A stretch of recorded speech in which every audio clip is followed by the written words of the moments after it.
Hello, history fans. Mr. J here, the shiny-headed historian. But the only thing shinier than my head is the truth about the past. Today we're heading back into the years right after the Civil War, a time when the nation needed a major makeover. Buildings were destroyed, families divided, and nearly 4 million enslaved people were finally free. The big question was, how do you rebuild a broken country? The answer? Well, it depends on whose plan you ask about. Lincoln's plan, aka the gentle handshake. Before his assassination in 1865, Abraham Lincoln had a plan for Reconstruction that was all about forgiveness. He said if just 10% of the southern states' voters pledged loyalty to the Union and agreed to end slavery, they could form a new government and rejoin.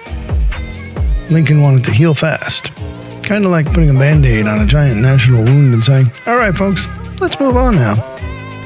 But some people thought Lincoln's plan was too nice. The Radical Republicans, tough love, Reconstruction. In Congress, a group called the Radical Republicans said, "Whoa there, Honest Abe, that's not enough." They believed the South should be rebuilt on true equality. They wanted to make sure freed Africans could vote, work freely, and go to school. And they didn't trust the old Confederate leaders to do that. They pushed for stronger laws, and after Lincoln's death, they clashed with his successor, Andrew Johnson's plan, the Great Let-Off. President Andrew Johnson took over, and, well, let's just say he and Congress didn't get along. Johnson's plan pardoned many former Confederates and let many southern states pass the Black Codes, laws that limited the freedom of African Americans. This made Congress furious, so they took control of Reconstruction themselves. Congressional Reconstruction. The rebuild done right. Congress passed the Reconstruction Acts of 1867. These laws divided the South into 5 military districts, supervised by, you guessed it, Union troops from the North. Southern states had to write new constitutions that guaranteed rights for freedmen and accept the 14th Amendment, which made anyone born in the U.S. a citizen.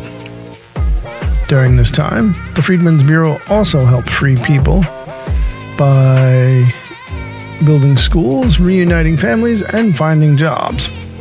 It wasn't perfect, but it was a start.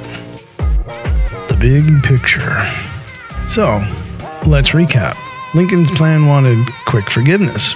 Johnson's plan let too much old power come back. Congress's plan aimed for real change and protection for freed people. Reconstruction showed how hard it is to rebuild, not just buildings, but trust, rights, and unity. And let's be honest, rebuilding after a civil war is harder than rebuilding after a bad haircut. And I should know. Alrighty, folks, I'm Mr. J, the shiny-headed historian, reminding you that history isn't just about what happened, it's about how we put it back together. Till next time, stay curious, stay kind, and keep your head shiny, or not, but full of knowledge anyway.